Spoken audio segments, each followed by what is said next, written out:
This is the X-Zone Broadcast Network, broadcasting worldwide on broadcast affiliates and satellite program providers, including CNN Broadcast Network, Sirius Satellite Network, Star Media, Good News Radio Network, Angel Broadcast Network, Wiki Broadcast Network, and WPBN TV. For more information on the X-Zone Broadcast Network, visit us at www.xzbn.net.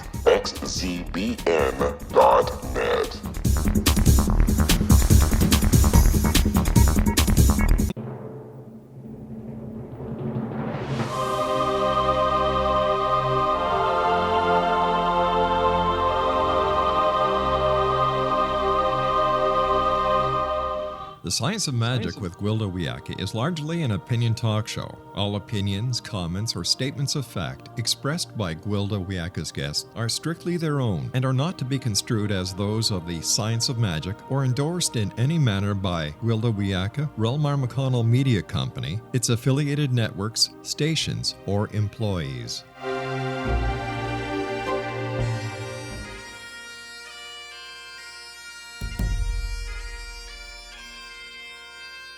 Welcome to the Science of Magic with Gwilda Wiyaka, a program dedicated to uncovering the unified nature of reality and humanity's ever-evolving place as truly galactic beings.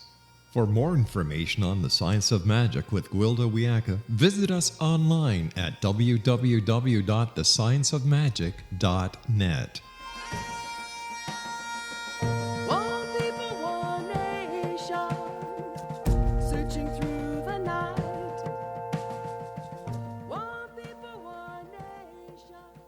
Welcome, dear friends, to another exciting hour of the Science of Magic, a program combining the science and magic of today's leading topics to co-create new solutions and promote evolutionary thinking.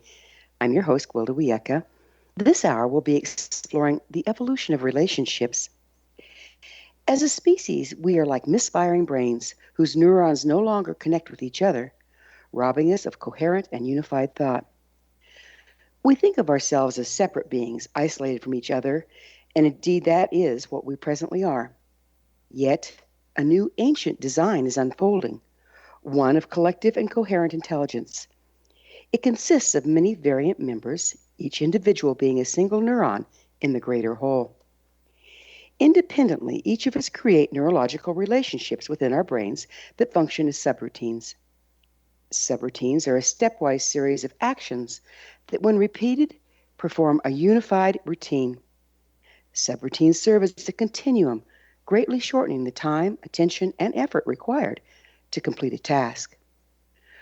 When we look at the potential of subroutines in regards to a collection of individuals rather than single cells within a brain, we uncover the concept of soul teams, numerous individuals coming together functioning as a whole with a common spiritual goal.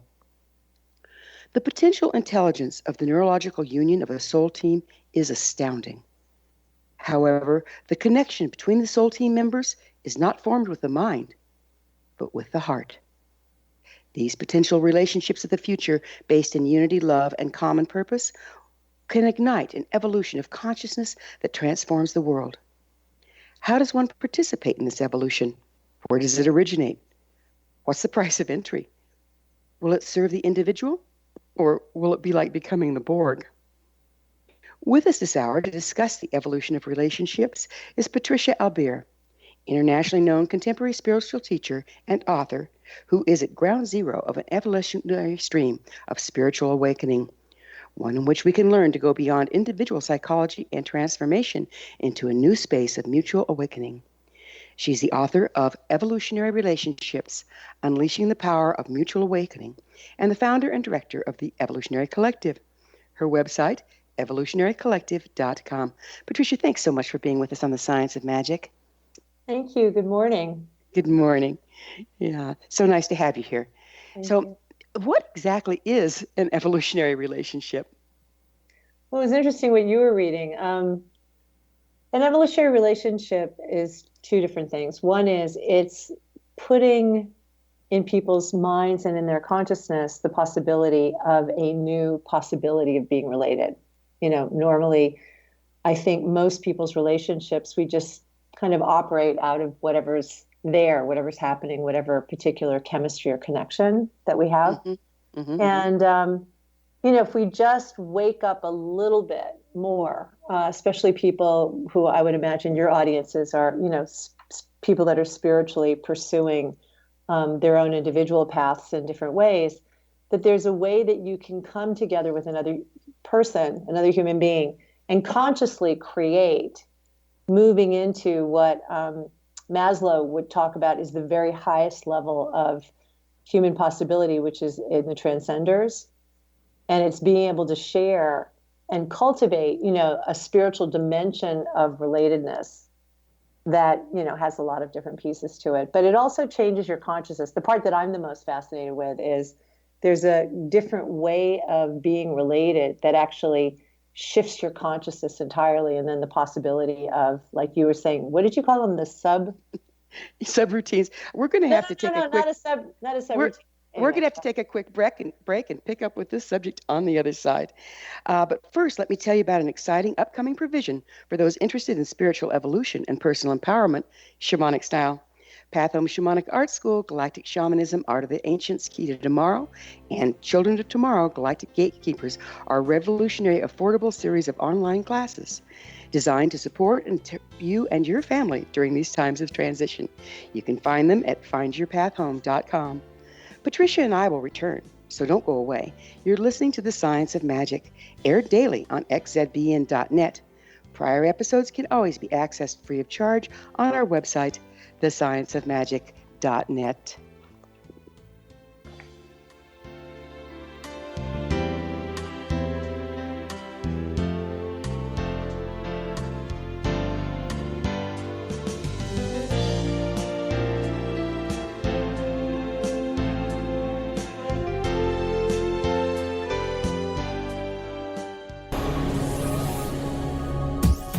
This is the X-Zone Broadcast Network, broadcasting worldwide on broadcast affiliates and satellite program providers, including CNN Broadcast Network, Sirius Satellite Network, Star Media, Good News Radio Network, Angel Broadcast Network, Wiki Broadcast Network, and WPBN TV. For more information on the X-Zone Broadcast Network, visit us at www.xzbn.net.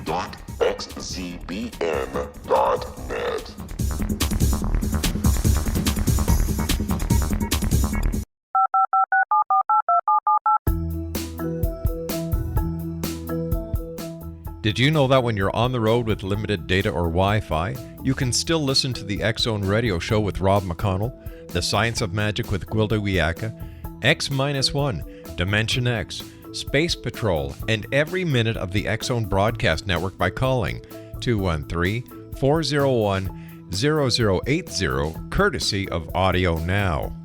No smartphone, app, or internet needed. It saves your data plan and it's free if you have unlimited minutes. Call 213-401-0080 to listen on any phone, anytime, anywhere. Remember 213-401-0080 for the best of the paranormal, parapsychology, and sci-fi radio programming anywhere, 24/7, 365.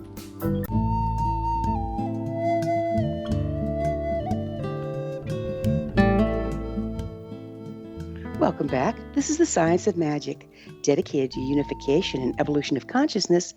I'm your host, Gwilda Wiyaka. Our guest this hour is Patricia Albere, author of Evolutionary Relationships, Unleashing the Power of Mutual Awakening, and the founder and director of the Evolutionary Collective. Her website, evolutionarycollective.com. Patricia, we were talking about, I believe, subroutines. You'd ask me something. Well, no, I was just saying that there's two elements of an evolutionary relationship. One is the possibility of creating that with a friend or a partner, which is a much higher level of relating. And then the other dimension of it is that it starts to create a different consciousness. And you were talking about not subroutines, but the soul teams. Oh, yes, soul teams. Mm-hmm. Yeah, which is interesting because the Evolutionary Collective, I'm not sure what your definition is of soul team, but we have over 100 people from around the world who are ongoingly committed to the exploration of the consciousness, the creativity, and the love that's possible in a collective that's focused on something other than just people's individual transformation.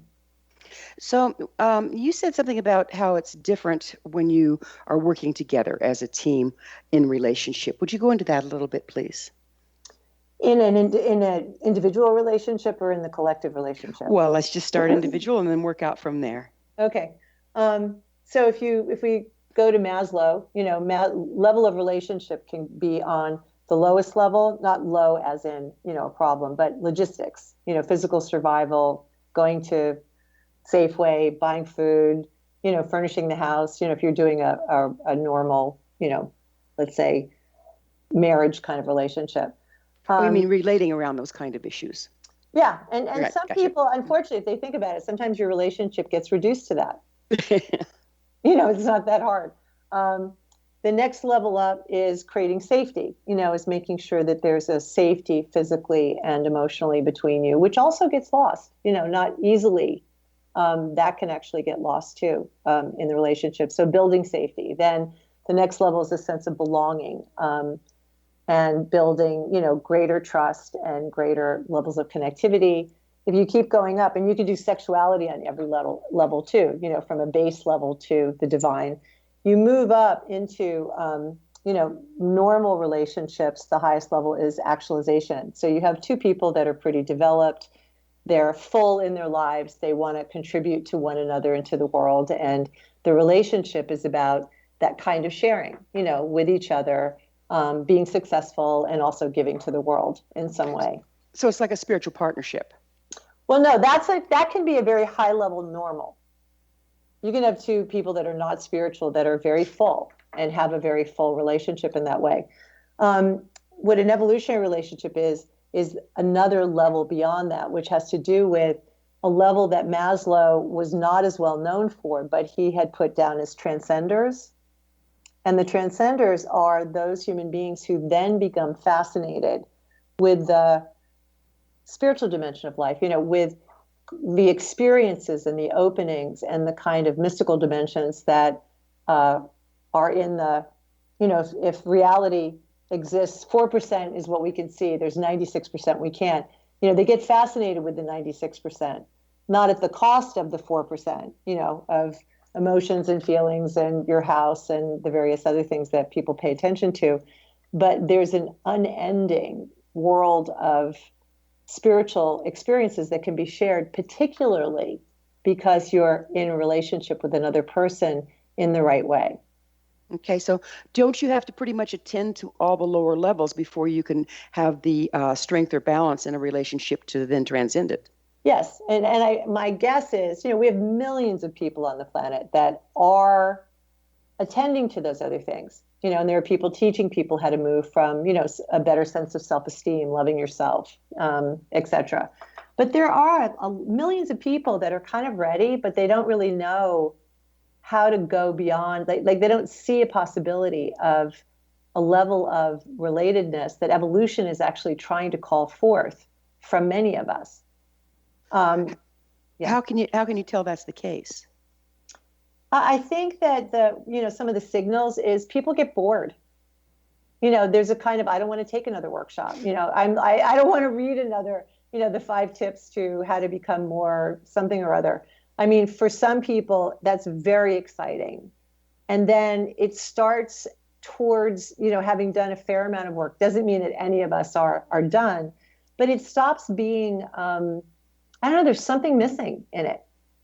And I think when people start feeling that restlessness, the possibility of moving beyond, beginning to pay attention to something other than their own subjective experience. We think everything is about us and our, inner sense of things and our, direct connection to the divine. And I mean, there's actually 7.5 billion people on the planet, and it's time for us to discover a kind of awakening together. That's called what I call mutual awakening. How can you tell that it's time for that? What are the markers here? Well, I mean, if you look at evolution, when meditation and prayer and the, most of the religions were created, it was over 5,000 years ago. And there were very few people on the planet. There's a speed. The internet is pointing to what quantum physics, scientists are pointing to, which is They're saying that we are only interconnected, that actually there are no solid, there's no there. We think there's all these solid little people and atoms and molecules, moving around in empty space that we're learning how to manipulate in different ways. And the quantum scientists are saying, no, actually, really, everything, what exists is influence and exchange. So it's the influence and exchange that spiritual awakening is starting to search for. Yeah. And different than individual, I think that the new period that we're moving into, which is huge, it is very different than the last axial period was all the religions and our individuation in the world and all the development that we've accomplished, which is huge in the last 5,000 years. I mean, the world was very, very different then. Is that we're 7.5 billion people moving towards 8, 9, 10 very quickly. Well, it sounds pretty darn disruptive, though. I mean, it's like such a reversal in the way that we think and the way that we operate. What happens to the status quo? Well, hopefully the status quo gets disrupted. We could use a little of that, right? We could use a little disruption. I mean, I think if we look into the world, we see that a lot of what's going on is individual agendas competing with each other is never going to work. Well, and it's certainly causing a few problems. That's a fact. And we so identify with our individual subjective sense of self. It's all about my feelings, my thoughts, my opinions, even my transformation. And what I'm teaching, there's a practice that we do that allows people to start to loosen the grip of being so utterly self-absorbed, and to start to open your consciousness so that you're incredibly in touch with yourself. Like, you don't lose that, but your consciousness starts to flow. It's more what the scientists point to. So I can feel you, like I can get inside you and I can experience your subjective experience. I can experience my own at the same time. And I can actually feel what's happening between us. And I can feel what's happening in the larger field. And this multidimensional awareness may sound kind of far-fetched. People are like, oh my God, I could never do that. But it's so natural. I mean, it's the most natural thing. It's just you have to learn how to break the grip of self-obsession. Shaman have been doing that for 50 to 60,000 years. It's nothing new. Shamans have been doing what? Being that interconnectedness you're talking about, where I can see the world through you as well as through myself, and bridge between the physical reality and the spiritual interconnectedness of all things. Possibly. I don't know. I mean, I know people that have studied a lot of shamanism. I don't see them maybe the shamans are like that, but the people studying it, I don't see them. Right. The more mechanized, it's still just step by step by. It's the ground level stuff. But the masters were interconnected, and that was the whole point. Hopefully, yeah. I mean, what I notice is in the world, in the Western world, and I think in most Eastern religions as well, what we've just learned how to do, subjective means my inner world. We've been developing our inner world, which has a membrane around it. Mm-hmm. And it has a focus. And that development needs to happen to become a vehicle for what you're talking about. Is that correct? Right. But then you have to develop beyond that, because I know lots of meditators and people that have non-dual awakenings who do not experience the consciousness that I'm pointing to, which it has to do with, Yeah, I would agree. But when watching the birds in a flock or fish in a school, or wolves in a pack for that matter, it would appear that animals already enjoy this evolutionary relationship. What happened to humans? Well, I think they do, but they're not. We don't know if they're self-reflective. They haven't. I communicate pretty deeply with my two cats, but I don't know. I'm not 100% sure how much of it they're fully aware of. So I think that nothing happened to us. I think that we're about to develop into a further capability. I don't think we're going back to a herd-like mentality, which would be more like the Borg.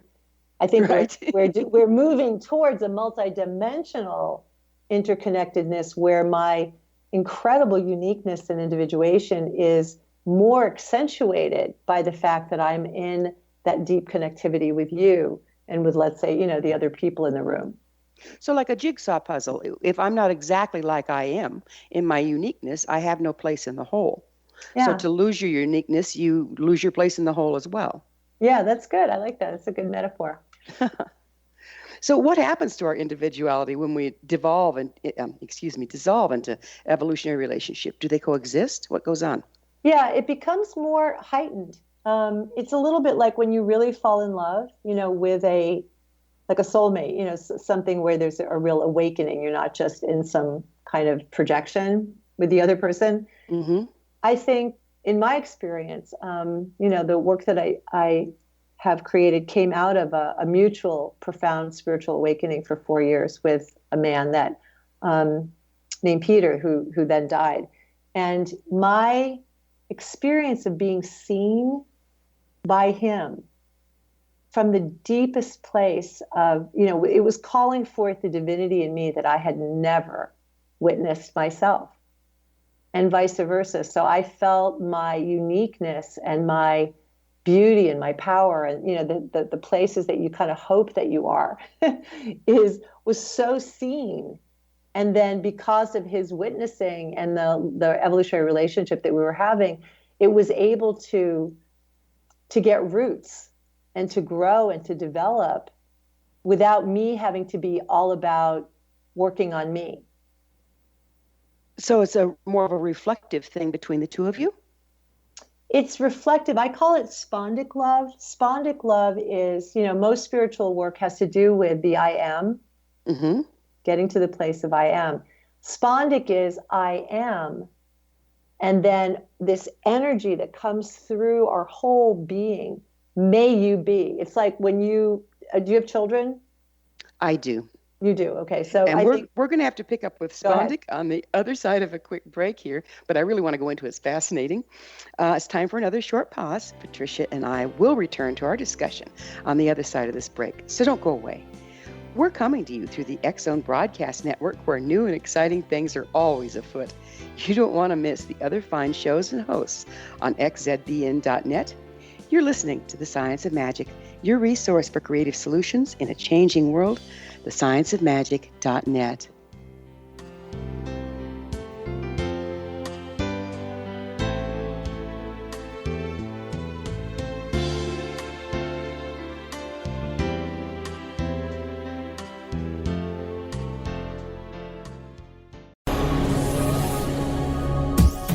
This is the X-Zone Broadcast Network, broadcasting worldwide on broadcast affiliates and satellite program providers, including CNN Broadcast Network, Sirius Satellite Network, Star Media, Good News Radio Network, Angel Broadcast Network, Wiki Broadcast Network, and WPBN TV. For more information on the X-Zone Broadcast Network, visit us at www.xzbn.net.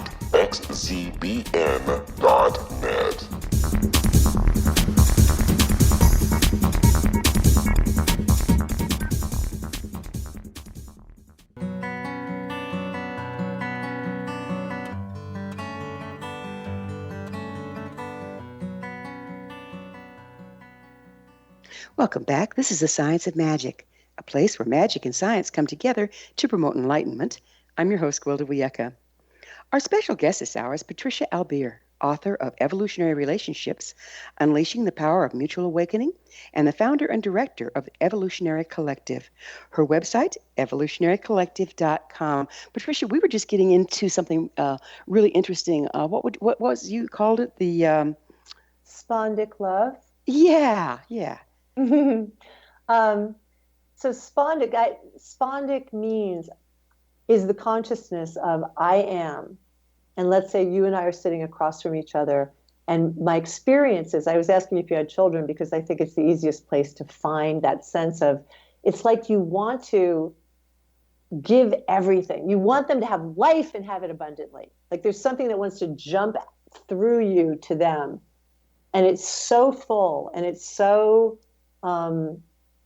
unconditional and absolute. It's an energy. It's a particular kind of love that I call spondic love. Teilhard de Chardin, the Jesuit priest, was the one who coined the phrase. And when we do mutual awakening practice, so when you're in an evolutionary relationship and you're doing practices together rather than, let's say, you can still meditate alone, but then you come together to build the connectivity and the awareness and the awakeness together. Part of it is spondic. Part of it is this experience of recognizing each other, but then the sense of I am, may you be, and what we call it is in and for each other. So you feel like, that you are so in and for the other person. It is the antidote to envy, competition, and separation. Well, it seems to me like that's really going to be a long stretch for a lot of people, because a lot of people are so lost in themselves that I think even the concept would be out of reach. It's the funny thing is, I know even when people are very depressed or, I'm not saying people who are really not okay. I think that's a different conversation. If somebody's really, really wounded, then they need to get the wound healed and they need help in that. But, sort of normal, sometimes depressed, sometimes angry, sometimes, I don't know where I'm going in my life, kind of people. If you sit them down, because I've worked with thousands of people, and you sit them across from even a person who's a stranger, somebody they don't even necessarily have chemistry with, when you take them to this deeper place of being, which I call the origination point. So it's not your personality, it's not your likes and dislikes, it's even deeper than the soul. It's like this opening that you are, that is the most unique place to come from, that's you. It's like where everything arises through. And even though people go, well, I wouldn't know how to find that. When you have them sitting down and you point them, they can find it because it's there, because it's real. And then when you're sitting across from the person and you just look into their eyes, and you don't have to like them, but you can feel that when those two places connect, and they're like two fragrances can interpenetrate. Two objects can't. Two flowers can't interpenetrate. Two stones can't, but two fragrances can. Then this experience of spondic love, or energy is probably a better word for it, is unbelievably available and very human and natural to the interconnectedness that we are. Does it function through the heart chakra? I think it's bigger than that. I think it's obviously includes that, but it's more total. It isn't more just like belly, more like body, the head. entire energetic field. It's all of it. I mean, you can see it like when we watch television, you see, people, the first responders, helping. There's something, our hearts like jump, when people care about each other. You can feel the joy in it. Like there's some place that is so innate. They're helping strangers. I mean, they may have some other ego reasons for doing it, but we're moved because we know it exists in us. We root for each other.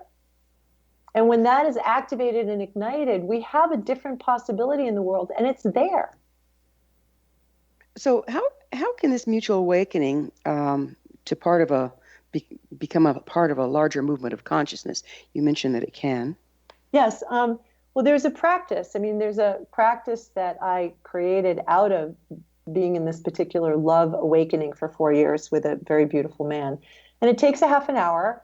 We teach it. If people go to the website, they can download 3 chapters of my book for free and start to get, some insight into this whole thing. And we teach it online.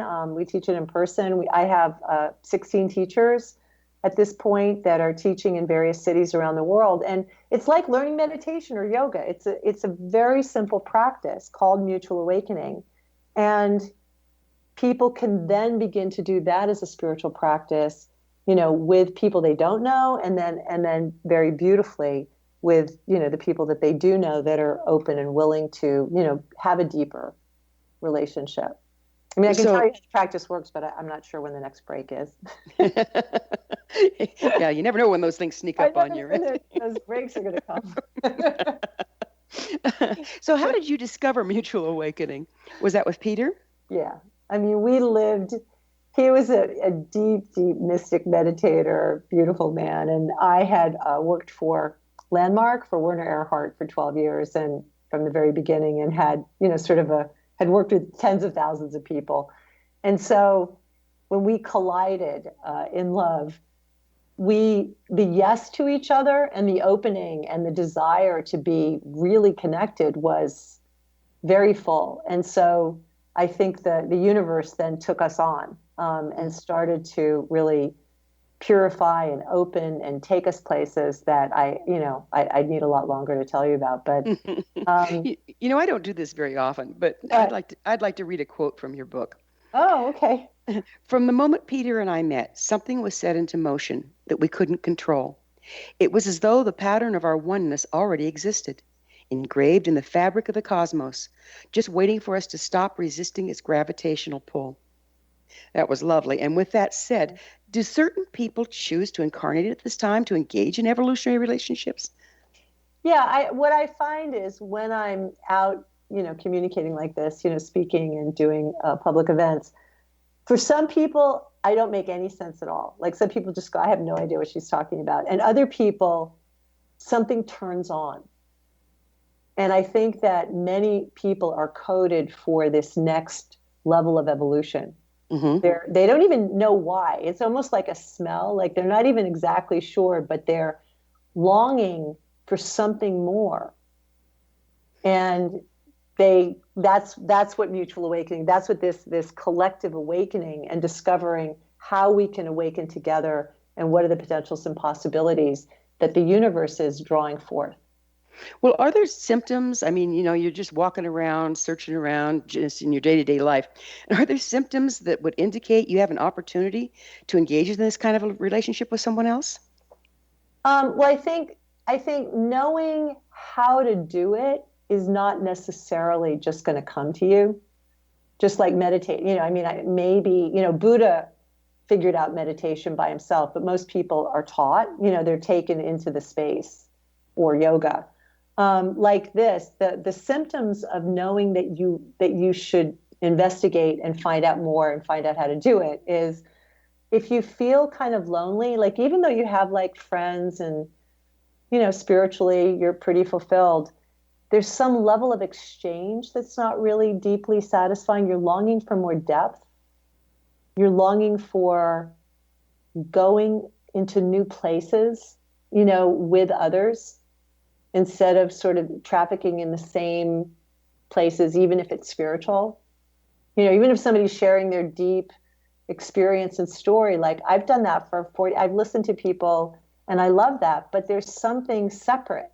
I still feel separate unless there's this opening, like tired of feeling separate, tired of working so hard on, I have to be grateful and then I have to do this. And, there's like all these things that, we're supposed to be doing, working on ourselves.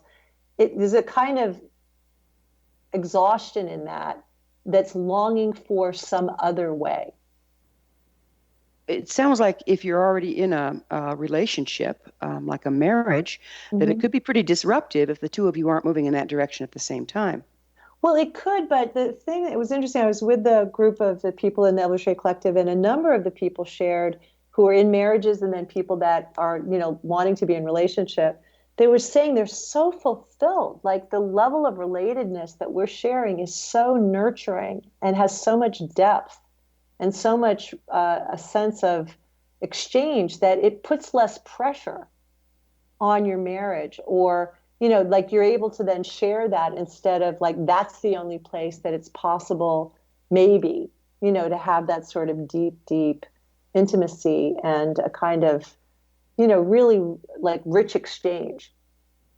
So we do put too much pressure on our relationships to expect them to fulfill us, don't we? Well, I think it's because the separateness is so normal in the way that we live our lives. And so that's the only place where it looks like you have a chance to not be separate. And what the movement that we're engaged in and is the dissolving of separateness as normal. The dissolving of the concept that separateness is normal? Yeah, the consciousness. I mean, I liken it to like if you and I went back to the South in the 50s and we walked around and we were talking to people, we would just be like, oh my God, this is crazy. It would feel crazy the way, they treat women and, people that are of, different ethnicities. And I mean, you would just be like, this is unbelievable.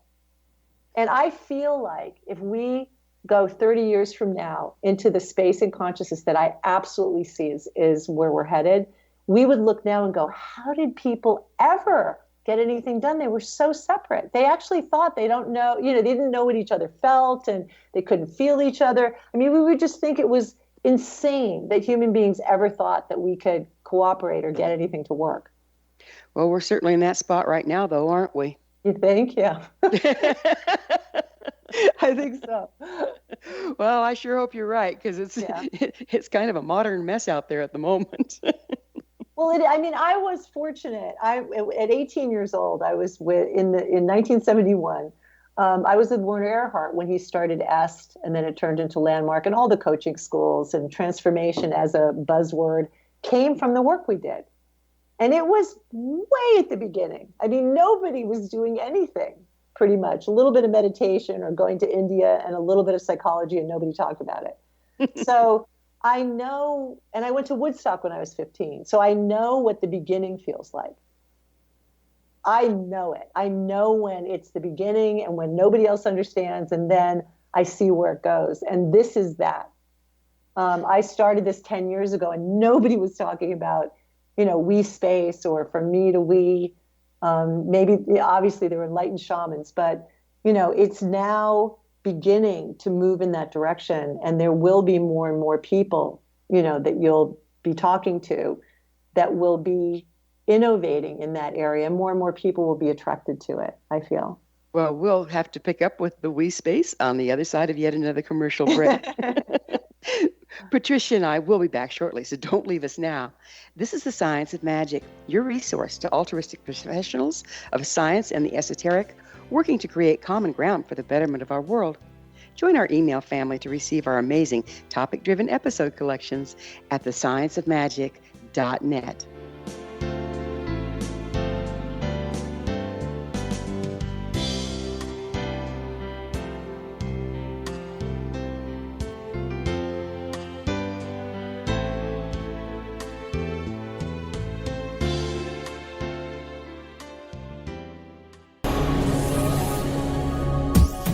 This is the TSOM Broadcast Network, broadcasting worldwide on broadcast affiliates and satellite program providers, including CNN Broadcast Network, Sirius Satellite Network, Star Media, Good News Radio Network, Angel Broadcast Network, Wiki Broadcast Network, and WPBN TV. For more information on the TSOM Broadcast Network, visit us at www.xzbn.net.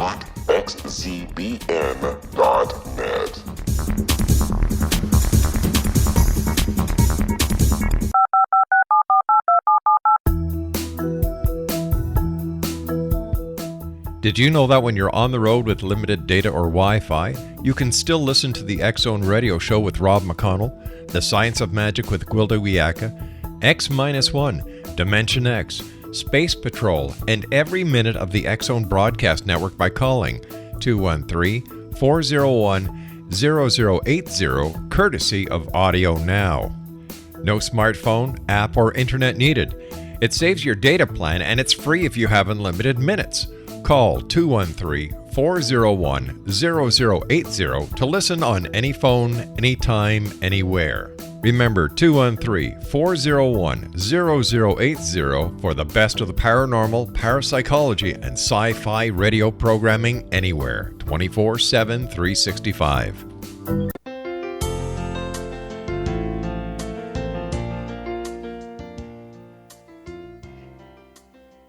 Welcome back. This is The Science of Magic, bringing together gifted people of service to the world. I'm your host, Gwilda Wiyaka. What's up in your world? I always love to hear from my listeners. Email me at info@thescienceofmagic.net and suggest a topic or a guest that's on your mind. You're probably not the only one interested. Our guest this hour is Patricia Albere, author of Evolutionary Relationships, Unleashing the Power of Mutual Awakening, and the founder and director of Evolutionary Collective. Her website, evolutionarycollective.com. Patricia, we were just going into, so there's a couple things that I was interested in, and one of them was the inner being you speak about, and the other is we-mysticism. Okay. Which one do you want to hear first? Let's go with the we-mysticism first. Okay. Another way of looking at the consciousness that we're developing is mystics traditionally went directly into their experience of the divine. So they're not trying to learn the laws of truth or something in order to use it in the world. Their intention was always to surrender, to be taken over by, to become one with. And it's the path of the lover, really. It's more of a beloved kind of bhakti, give oneself over. And it was always an individual path. So it was always, your praying and longing for God or Jesus or, whoever was the divine that you felt the most connected to. We-mysticism is still a mystical path. So it still has to do with the methodologies and the perspectives and the way in which I'm teaching in particular, and the way it was given to me with Peter. It was a surrender. I was shown things. I wasn't taught how to do something. I was taken. And this is about it coming between us. So it's you and I begin to lean in to a practice together, and then it's a threesome, that we are taken into the mystical dimensions that are actually new. Like we've been experiencing in our practices with the collective, and people practice with each other individually, and then we do larger, mandalas and groups and different things. And so often, it's interesting, we're experiencing almost like there are new organs that want to be grown, like that the divine is wanting to have almost like a giant saint, instead of like one enlightened being. It's like to have a collective that has the kind of awakening and purity, and then we have so much more room, like to experience that spondic love and the kind of healings. Like there are people inside the collective that individually things have happened for. I mean, me personally, I had cancer a year and a half ago. I'm sorry to hear that. Yeah, me too. And I'm so connected with this group in a way that is like having a bigger organism, that when I was getting chemo, I only threw up twice. I mean, it was such a non-issue. It was like everybody was kind of like, it was almost like we couldn't remember that I'd had cancer, because it was so much of a non-event in a particular way that I individually could never have been that stoic. Well, we can get caught up. We can get caught up in our own issue to the point that we exasperate it. Push it forward when we don't have other to counterbalance. Yeah, and there's a lift. It's just like a group of people could build a house that I can't do by myself. There's a lift in the level of that that the level of mutual awakening, and the consciousness that we're sharing has a very high vibration. So it's also pulling people up. It's lifting people's lives in ways that they can't do just on their own. Even just with their own work, like, going to a therapist and I have teachers, I have like people, that are recognizable, that are in the Evolutionary Collective. And there's a quality of something that by our sharing and our working together in this way, you can't move individually at the speed that we're moving. Like right. I've worked with thousands of people, and I know, and I've worked with them on their individual work.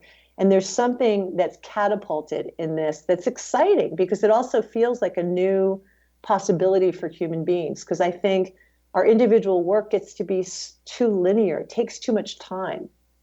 Right. This is so much more multidimensional. And it's like in the beginning when I was talking about how when you build a subroutine in neurological pathways in your personal mind, you greatly shorten because it becomes a unified thing, the subroutine. Yeah. Right. And if we start building those between individuals, we're going way multidimensional there, and it'll really shorten the time it takes us to accomplish something.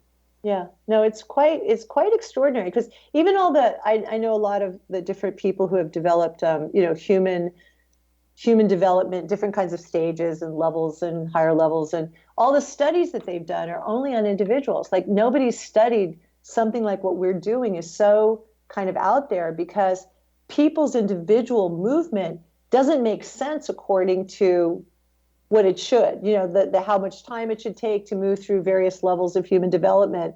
It's going much faster and it's stabilizing in ways that are unusual.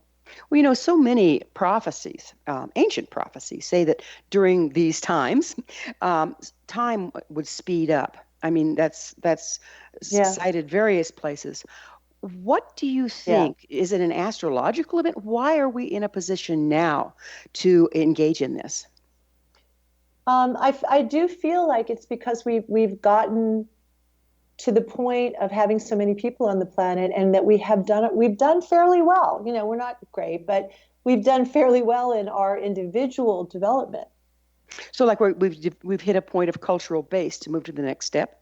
Yeah, I mean, Bruce Lipton, who you may have interviewed in your time, the biologist who wrote The Biology of Belief and Spontaneous Evolution.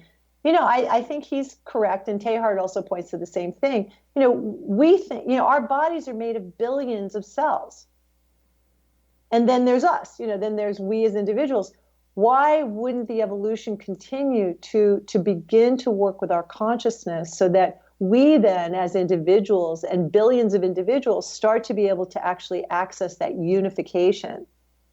I mean, so isn't that we are being orchestrated by something greater. We're not just listening to our own subjective ideas and where I want to go and what I want to do and who I think I am and feeling good about myself. Like all of that gets in the way of a larger orchestration. And so we just need to get freer. So it's like it's always been there. We're just changing where we're paying attention. Right. I mean, when people start to access the consciousness of mutual awakening, it's so liberating, number one. It's a lot easier.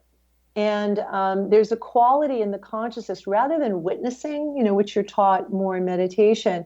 There's this feeling of like a very deep kind of intimacy. It's like you feel like you're inside everything. Like there's a closeness to oneself. You feel like it's that non-local quality of consciousness. Like there's no distance, there's no time, there's no space. Like you're inside everything. And at the same time, there's an incredible experience of spaciousness and flow. So what happens to identity? It occurs to me that most of us live out of a false identity. What happens? What happens, and how do we orient ourselves in the world when we go through that shift? Well, the collective, again, it's like having a healthy family. I mean, that would have helped a lot of us, right? From yeah, what a concept. So, I know. So we now have, like, at least in our, work, we have an extremely healthy collective conscious group. And there's ways in which, there's a lot of work that goes into the development of that. There's something that starts to happen in the relaxation of one's identity inside of being seen, inside of being that spondic, connection of what we're in and for each other. And there's a practice and there's a consciousness that's awakened there. So instead of me feeling like you're going to be competitive with me, or you just want something from me, or you're objectifying me, or all the things that people are normally doing in being separate, there's a consciousness that's dissolving that. And that when we discover our separateness, we're kind of curious about it. We're more like, wow, okay, what are we discovering, not just for us, but for humanity? And there's a healing. People get sane. They get saner, less drama-filled. Actually, there's a space that happened this year, which I call issuelessness. And so we've actually, when people want to join the Evolutionary Collective, which we open it up, once a year, like in the fall, like if people are interested in November, we're going to do a 4-month, work with people before they come into the collective, because we've moved into a place that's pretty issueless. Like people don't have like issues so much in their lives. they've either handled them in a way that they couldn't handle them before, or they're not making problems out of things just for the drama sake of it. Right, to distract themselves, yeah. Mm-hmm. Yeah, and we can't really expect people to go from normal into that without an orientation. It's hard to believe, but we're actually already out of time, Patricia. I've had so much fun talking about this with you. Yeah, and thank you so much for joining us on The Science of Magic. Thank you. Mm-hmm. Our guest this hour has been Patricia Albere, author of Evolutionary Relationships, Unleashing the Power of Mutual Awakening, and the founder and director of the Evolutionary Collective. Her website, evolutionarycollective.com. This has been The Science of Magic. Join our email family to be the first to receive our thought-provoking, topic-driven episode collections at thescienceofmagic.net. Don't forget to tune in to xzbn.net to listen to the other fine shows and hosts available there. Until next time, dear ones, may you be blessed with knowledge and comforted with love as you embrace evolution. Searching through